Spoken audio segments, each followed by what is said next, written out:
이제 하루를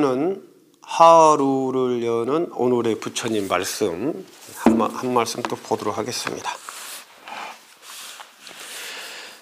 예, 오늘은 이제 11번째 말씀이네요. 이 책에서 순서로 보면은 11번째 책에서 이게 무슨 순서가 있는 게 아닌데 이제 책에서는 이렇게 11자를 써놨네요. 1부터 10까지 와서 오늘은 11번째, 11번째 내용을 한번 보겠습니다. 이게 마지막이 몇 번까지 있죠? 한번 볼까요? 마지막이 122번까지 있네요. 마지막이 122번까지 있는데 오늘은 이제 이 11번째 내용을 읽어보겠습니다. 하루를 여는 오늘의 부처님 말씀 11번째. 높다는 것도 언젠가는 떨어지고 있다는 것도 언젠가는 없어지며 태어난 자는 언젠가 죽고 모이는 자는 마침내 흩어지네. 찬집 백연경. 예, 오늘의 이제 부처님 말씀은 이런 말씀이네요. 다시 한번 읽어볼게요. 높다는 것도 언젠가는 떨어지고 있다는 것도 언젠가는 없어지며 태어난 자는 언젠가 죽어가고 모이는 자는 마침내 흩어지네. 찬집 백연경. 네, 이런 내용입니다. 네. 어떠세요? 딱 듣는 순간 무슨 생각이 딱 떠오르십니까? 이제 그것이 어떤 얘기를 딱 듣는 순간 최초에 딱 떠오르는 생각이 있죠. 최초에 딱 떠오르는 생각. 그 생각이 사실은 나의 어떤 마음 상태예요. 나의 업이 그런 식으로 형성이 된 거예요. 내가 그렇게 생각을 하고 습관을 가지고 버릇을 가지고 지금까지 쭉 살아오신 거예요. 그것이 어떤 걸 딱 들었을 때 딱 떠오르는 첫 번째 생각. 그 첫 번째 생각이 바로 오염된 생각이 마음이라고. 오염된 마음. 그렇죠. 어떻게 보면 오염된 마음인데 왜냐하면 그것이 이 본래 나의 자성자리에서 업들이, 습관들이, 의식들이 계속 반복되어 오면서 그것들이 내 인격체, 내 어떤 성격, 내 마음을 형성을 시켜놓은 거기 때문에 그걸 후천적으로 이렇게 더 씌워진 거거든요. 그 오염된 건 맞지. 오염된 건 맞는데 그것이 또 최초의 한 생각 딱 올라올 때 거기에서 비하면 이건 또 오염된 게 아니에요. 거기서 비하면 또. 그래서 이러한 말씀을 딱 들었을 때 내가 딱 떠오르는 생각. 높다는 것도 언젠가는 떨어지고 있다는 것도 언젠가는 없어진다. 이 말을 딱 들었을 때 최초에 딱 떠오르는 생각이 있죠. 그 생각이 바로 나야. 참 나의 모습이라고. 그 생각이. 후천적인 모습으로 후천적인 거. 살아오면서 형성된 모습이란 거예요. 그 모습이. 그 뒤의 이야기는 이제는 또 지식으로 정보로 습득을 하는 과정이고요. 이 정보로 습득하고 지식으로 습득하는 것이 또 형성이 돼. 내 성격에, 내 어떤 가치관에, 내 지식이 내 인격에, 내 또 이 아래아식에 저장이 돼서 이 힘이 또 덧지워져서 또 어떤 이야기를 들으면 요것도 힘이 지금 이런 말을 들었던 게 또 힘이 더해져서 내가 또 이해하고 생각했던 게 더해져서 또 어떤 얘기를 들으면 또 딱 떠오르고 이렇게 된다는 거죠. 이것이. 근본 자리에서 보면은 근본 나의 이 성품 자리에서 보면 자성 자리에서 보면은 다 오염된 거예요. 다. 이거든 저거든. 계속해서 더 씌워지는 거니까 계속해서. 계속 더 씌워지기 때문에 이것들이 이제 문제를 일으켜요. 이것들이. 그래서 오늘 이야기를 보면은 이제 찬집 백연경 경전부터 보면은 찬집 백연경 이런 경전이 있는데 좀 생소하죠. 이런 경전은 경전이 이런 경전은 이제 그냥 경이지 경전이 아니고 찬지백연경 딱 네 구절로 된 그냥 경이야 경전은 경집은 이렇게 모아져 가지고 하나의 책으로 하나의 텍스트로 모아진 것들이 이제 경전 경집이고 그러니까 부처님이 열반하시고 약 6개월 뒤에 아니면 3개월 뒤에 이 왕사성의 칠렵굴에서 결집을 했죠. 마하가섭 스님이 이제 주구가 돼서 아라한 스님들 500명이 모여서 부처님 돌아가시고 몇 달 뒤에 칠렵굴 굴이 입구는 하나인데 들어가 보면 7가지로 7군데로 길이 이제 나눠져 있어요. 굴이 7굴이지 7개. 그 칠렵굴에서 이제 결집을 했죠. 처음에는 율장을 우파리 존자를 매개체로 해서 우파리 존자가 계율을 독송을 하고 그리고 500명의 아라한들이 또 그거를 서로 점검을 해서 처음에는 경장을 결집을 하고 율장을 결집을 하고 그 다음에 이제 경전 부처님이 하신 말씀들을 다 모아가지고 행적들을 다 찾아내고 자료를 찾아내고 글이 있어서 찾아낸 건 아니고 들었던 사람들이 있잖아요. 부처님이 했던 말들을 들었던 사람들이 있고 또 같이 또 갔던 스님들이 있고 함께 했던 사람들이 있거든요. 그 함께 했던 사람들에게 다 또 자료를 수집을 해서 율장을 경집하고 그 다음에 이제 경전을 결집을 했죠. 그 결집을 한 걸 가지고 이제 우리가 경전이라 그래요. 경집, 불경, 경전. 근데 이렇게 네 구절 짤막한 거는 이제 경전 중에 속해 있는 하나의 경이지 경. 그렇죠? 찬지 백연경 이거는 이제 어떤 연유가 있냐면 이제 경전 얘기까지 다 이야기를 하면은 경 얘기까지 어떤 경전이 어떻게 만들어졌고 하면 시간이 너무 길게 소요가 되는데 잠깐 말씀드리면 찬지백연경을 잠깐 말씀드리면은 부처님께서 이제 생존에 계실 때 조그마한 부족 국가의 부족장이든 왕이 그냥 좋겠죠. 부족장보다는 왕 이웃에 있는 조그마한 왕 국가에 조그마한 국가 인도에는 수백 개 국가가 있었다니까 조그마한 국가들이 인도라는 땅은 어마어마하죠. 우리가 생각하는 그런 땅이 아니에요. 대륙이잖아요. 대륙. 그 이웃한 조그마한 국가의 왕들끼리 시기 질투가 많아. 서로 왕들끼리 조그마한 국가예요. 소국이죠. 소국. 시기 질투가 많아갖고 늘 왕들끼리 싸워. 자기들끼리 싸우는 게 아니고 이 군대를 동원해서 싸우잖아요. 전쟁을 하는 거지. 자기 그 왕들의 자기의 그 욕구를 채우기 위해서 시기 질투를 하며 싸워 둘이서. 그러면 전쟁을 하게 되면은 백성들이 늘 불안에 떨어야 되고 백성들 목숨이 또 왔다 갔다 하고 군인들이 죽으면 또 그 군인들을 대체할 또 병력이 필요하고 그러니까 늘 혼란스러운 거예요. 이 두 국가가 조그마한 국가가 원인은 뭐예요? 왕들끼리 자기들 둘이 시기 질투 때문에 경쟁심 때문에 둘이 그 늘 시끄럽고 싸우니까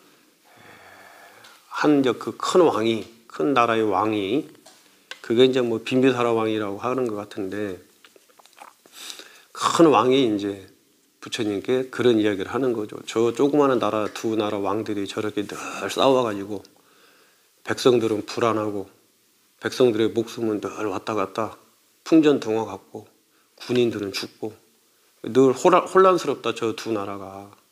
그 부처님께서 저 두 나라의 왕들을 좀 어떻게 제도를 좀 해주시면 어떻겠느냐 이렇게 청을 하는 거죠. 부처님께. 그러니까 부처님께서 그 청을 받아들이셔서 그 두 나라 왕한테 가시는 거예요. 가셔가지고 하신 법문이 이제 첫 번째 왕한테 하는 법문이 이거야. 이거. 높다는 것도 언젠가는 떨어지고 네가 지금 당신이 왕이라고 하고 있지만은 그 왕자리도 언젠가는 내려와야 되잖아요. 죽어서 내려오든 아니면 뭡니까 쿠데타로 해서 내려오든 그 시절에는 그 인도라는 나라는 또 그 시절에는 또 이 아들들이 아버지 왕을 뭐 쿠데타죠. 아버지 왕을 몰아내기도 하고 또 시에 살해하기도 하고 그런 것들이 비일비재하게 일어나던 시절이었어요. 그 시절 전 세계적으로 다. 우리나라도 뭐 고려시대 때 그런 아니죠. 조선시대 때 조선 개국 초기에 그런 비극적인 사건이 있었죠. 우리나라도. 우리뿐입니까? 고구려도 마찬가지고 신라 백제 다 마찬가지였을 거예요. 근데 인도라는 나라도 그 시절에는 아들이 왕인 아버지를 몰아내는 경우가 허다했다고. 높다는 것도 지금 왕의 누시에 있지만은 언젠가는 왕의 자리에 내려와야 되고 있다는 것도 왕이라니까는 이제 권력을 쥐고 있을 거 아니에요. 권력을. 그 권력 때문에 전쟁도 일으키고 권력 때문에 군인들이 가서 목숨을 잃고 백성들이 그렇게 고통을 받는 것도 다 권력이잖아요. 권력. 그 있다는 권력도 언젠가는 없어진다는 거지. 있다는 권력도. 왕이라는 그 지위에서 왕이라는 그 위치에서 내려오면은 권력도 사라지는 거잖아요. 이게 이제 무상계 개거든요. 사실은 무상하다는 거예요. 무상하기 때문에 그렇게 권력 싸움 하지 말고 너희 왕 당신들 2명 때문에 얼마나 많은 백성들이 고통스럽게 살아가느냐. 이거 현실적인 지금 법 문제를 이야기하는 거단 말이에요. 무상하다. 무상하니까 무상하다는 게 허무하다는 게 아니잖아. 무상하다.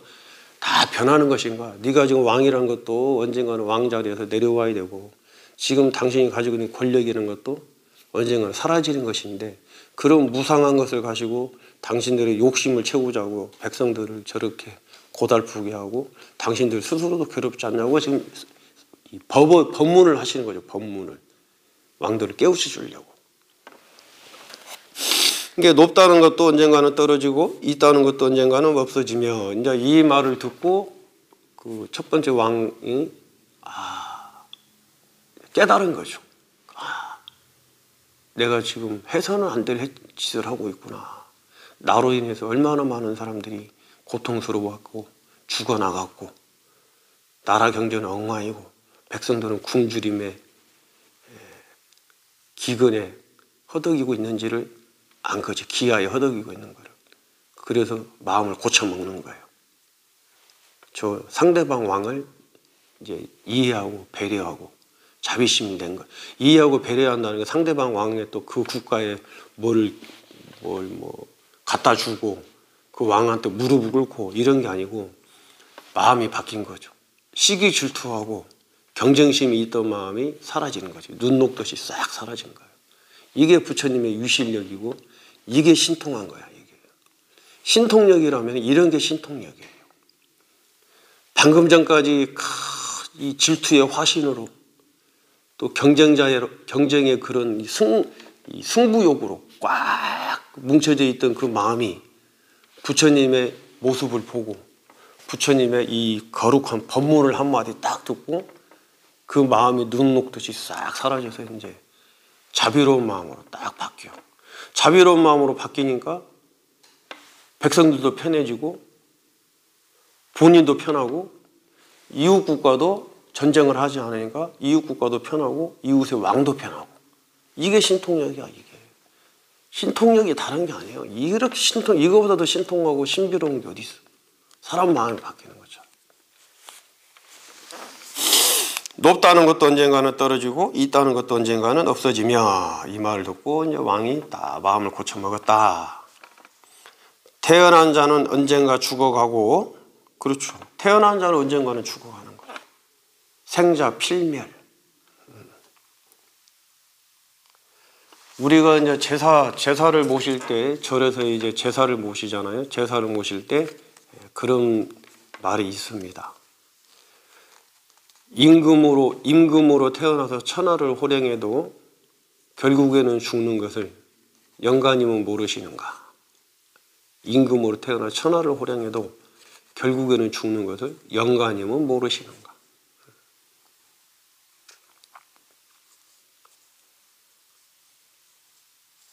하늘에 구름이 생야 일편 부운기. 하늘의 구름이 한 점이 딱 떠오르면 그것이 태어남이요. 사야 일편 부운멸. 죽음이란 그 하늘에 떠있던 구름이 한 점의 구름이 사라지면 죽음이라는 거죠. 우리 삶이라는 게 그래요. 태어났다는 게 지금 이렇게 하늘에 한 점 구름이 생겨난 것처럼 딱 생겨난 거고, 2년이 닿으면 하늘의 구름이 사라져. 그렇듯이 우리 삶이란 것도, 수명이란 것도 2년이 닿으면 사라지는 거예요. 집착하지 말라는 거예요. 집착. 그러니까 이 제목이 뭐예요? 무상계잖아요. 무상계. 무상하다. 무상하다는 거는 불완전하다는 거예요. 완전하지 않다는 거예요. 불안정하다는 거예요. 안정하지 않다는 거야. 무상하다는 거예요. 변한다는 거지. 변하기 때문에 괴롭다는 거예요. 그래서 집착하지 말아요. 변하는 건데 무엇을 집착해요? 이 몸까지도, 이 생명이라는 것까지도 시간이 되면은 변해서 사라지는 것들인데 뭘 집착하느냐, 그렇게.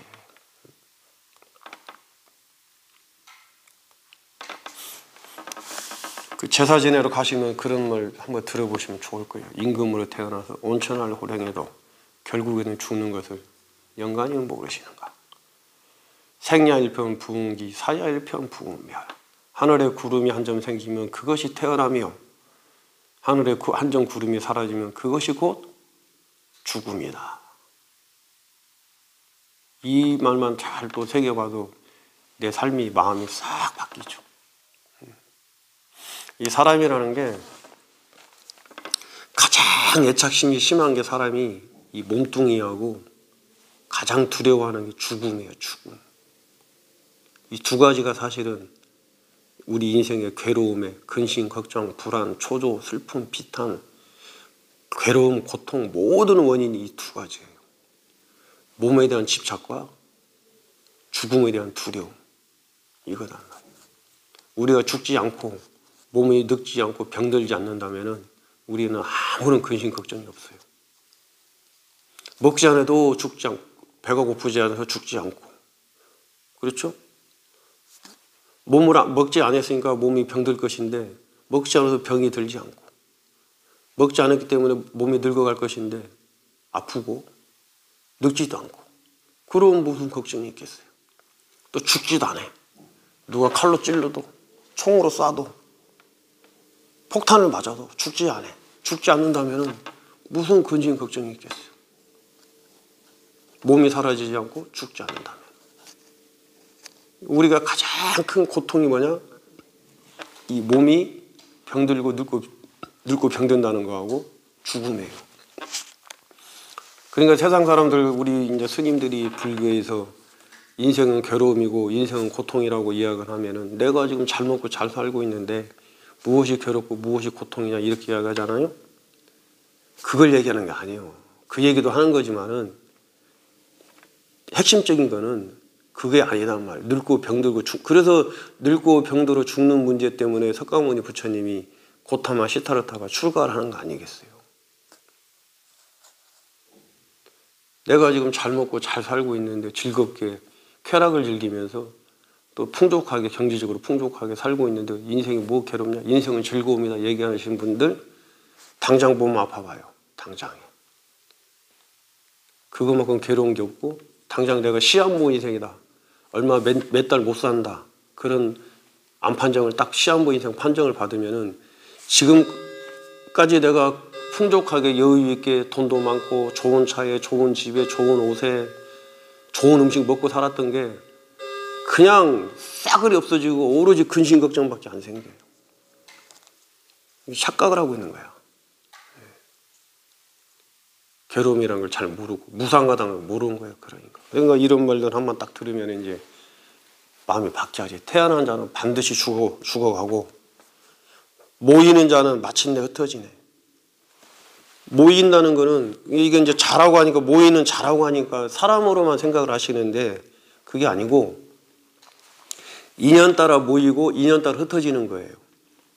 이게 이 몸이란 것도 색수상행, 시까지 한다 좋다가 색수상으로 모인 거야, 모인 거.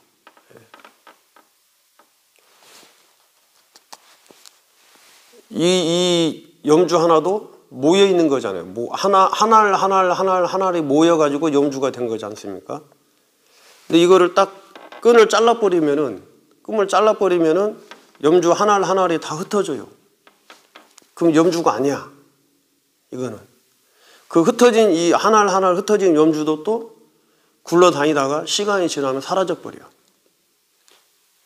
모이는 거, 일어난 생각도 마찬가지예요. 일어난 생각도 한 마음도 결국은 모이는 거야. 한 마음도. 한 개로 모인 거야, 한 개로. 한 개로 모였기 때문에 이 한 개로 모인 이것도 반드시 사라지는 거예요. 한 개가 일어나면 한 개가 태어난 거야, 마음 하나가. 마음 하나가 태어난 이 마음도 언젠가는 죽어 없어지는 거예요. 생주이멸 그렇죠. 마음은 생겨 일어났다가 머물렀다가 변해 달라져서 사라져요. 생주이멸 마음은. 이런 물건은 성주개공. 이제 우주는 모든 물체는 성주개공이에요. 성주개공.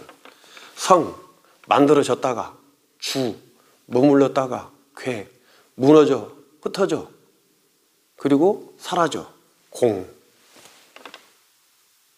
물질은 성주개공하고 마음은 생주이멸한다고 이야기를 해요. 이런 말도 멋있는 말 아니겠어요? 근데 이런 말들을 한 마디씩 딱딱 들어오고 마음이 탁 바뀌면 그게 바로 언하의 대오이고 한마디 말을 듣고 딱 깨닫는 거고 그것이 바로 한마디 말을 딱 듣고 수다음과가 되고 사다함이 되고 아란이 되는 거죠. 아나함 아라하는 이제 수행을 해야 되지만은 수다음과는 이렇게 한마디 말을 딱 듣고 내 마음이 딱 바뀌는 거. 이게 이제 초견성이라 그런 거예요. 초견성. 그리고 이제 수행을 하는 거예요. 그래서 사다함, 아나함이 되고 아라한이 되고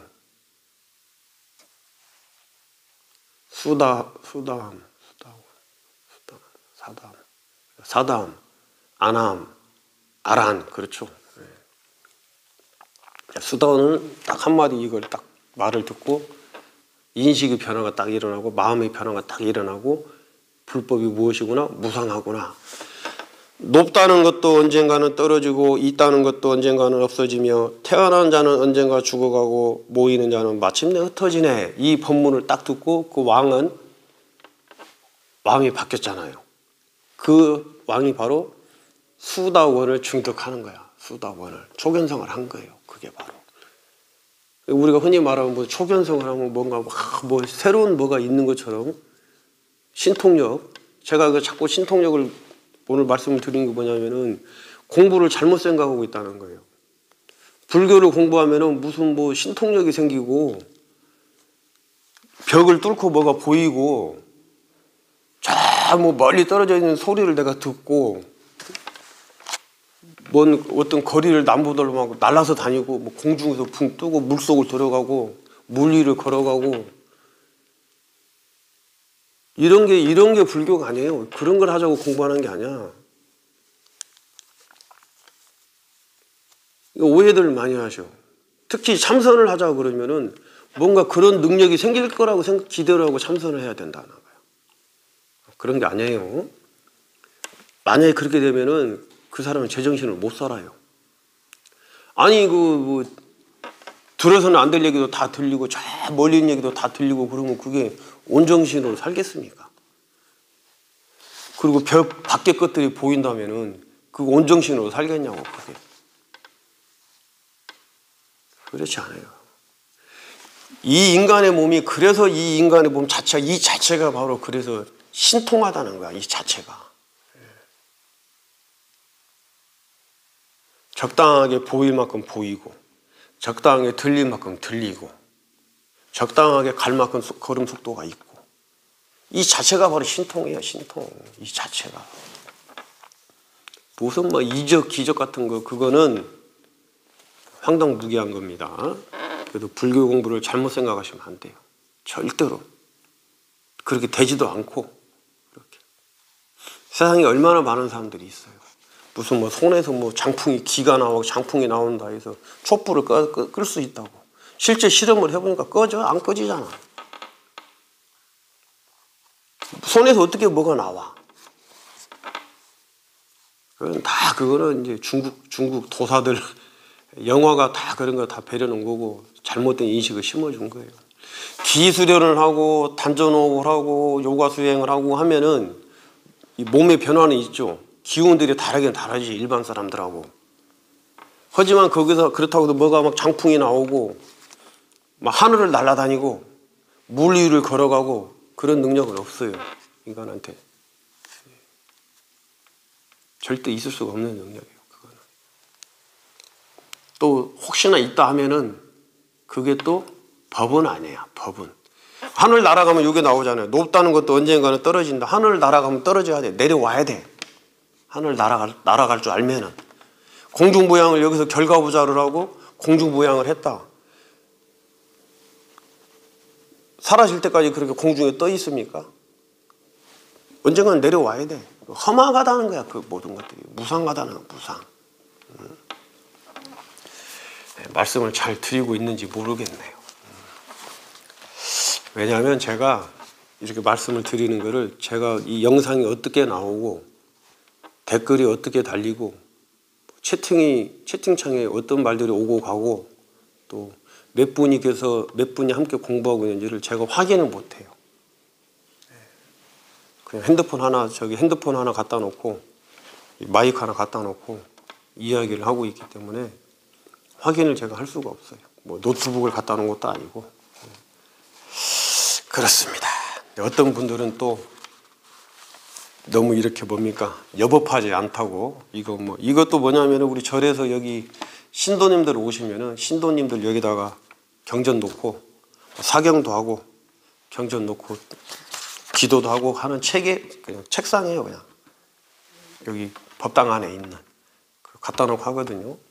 너무 이제 좀 허접하고 볼품이 없다 이렇게 이야기하신 분도 계시는데 지금은 환경이 그렇고 또 굳이 법을 이야기하는데 이제 법문을 할 때는 법상에 올라가서 하셔야 돼요. 스님들께서 법문을 할 때는 법문 그거는 우리가 또 율장에 그렇게 나와 있어. 법문을 할 때는 법상에 올라가서 단정하게 위의를 갖추고 법문을 하라고 이렇게 또 우리가 계율 율장에 있습니다. 그런 내용은. 근데 지금 이건 법문이 아니잖아요. 같이 수행을 하는 것이고 수행 과정에서 이제 이러이러한 내용들을 한 번씩 읽어보고 같이 공유를 하는 것이지 법문이 아니에요. 법문이라는 것은 제가 법이 있어야 법을 이야기를 할 거 아닙니까? 법이 있으려면 깨달아야 돼요. 저는 깨달은 사람이 아니에요. 함께 수행을 하는 사람이지. 그래서 격식이 안 갖춰져 있지만은 법문은 반드시 삼귀가 있어야 하고 법문을 청하는 의식이 있어야 되고 법문을 청하는 의식이 있을 때 법상에 올라가서 법상 위에서 여법하게 법다이 법에 맞게 법문을 해라 이렇게 이제 율장이 있습니다. 부처님께서도 반드시 법문을 청할 때 당신이 말씀을 하셨거든요. 법문을 스스로가 먼저 이야기를 하지는 않아요. 지나가는 사람 붙잡고 너 이리 와봐라 이러지는 않아요. 물론 이제 야사 같은 경우는 또 다르죠. 야사도 그렇고 또 뭐 오비구도 그렇고 또 많은 경우가 있죠. 초기 불교에 보면은 부처님 스스로가 먼저 불러서 또 법문을 하신 것도 있는데 대부분은 그 뭐 화엄경도 그렇고 법화경도 그렇고 특히 금강경 같은 경우는 수부리가 법문을 청하지 않습니까? 수부리가 기청분해서 그럴 때는 이제 물어봐야 얘기를 해주는 거잖아요. 물어봐도 또 대답도 잘 안 해줘요. 저도 마찬가지지만 간절하지 않게 그냥 지나가는 말로 스님이 지나가니까 스님 뭐 이러이러 한마디 해주세요 이러면은 얘기해줘봐야 뭐 세게 듣지도 않고 마음에 와닿지도 않고 듣는 그 분이 그냥 지나가면서 하는 얘기니까. 그래서 별로 뭐 그렇게 이야기 별로 이렇게 안 합니다. 그러니까 성철 스님께서 3,000배를 하고 오라는 얘기가 그런 거예요. 3,000배를. 정말 간절하게 말이든 화두든 간절하게 해야만이 그 한마디 됐을 때 가뭄에 빗방울에 딱 떨어지면 땅에 탁 물을 흡수하고 시들어가던 벼가 그 물을 식물이 탁 빨아먹고 생기가 돌듯이 간절함이 있어야지. 간절함이 없이 그냥 지나는 말로 스님 한마디 해주세요. 제가 무슨 뭐 앵무새입니까? 그냥 한마디 하려면 해요. 그렇게 스님들이. 이게 강팍해서 그런 게 아니고 무시해서 그런 게 아니고 간절함이 없기 때문에 해봐야 마음에 새기지를 않는다는 거죠. 그냥 허공에 그냥 한마디 하고 마는 것처럼. 그렇습니다. 자, 오늘 말씀 한번 잘 새겨보시고 다시 한번 볼까요? 하루를 여는 오늘의 부처님 말씀. 높다는 것도 언젠가는 떨어지고 있다는 것도 언젠가는 없어지며 태어난 자는 언젠가 죽어가고 모이는 자는 마침내 흩어지네.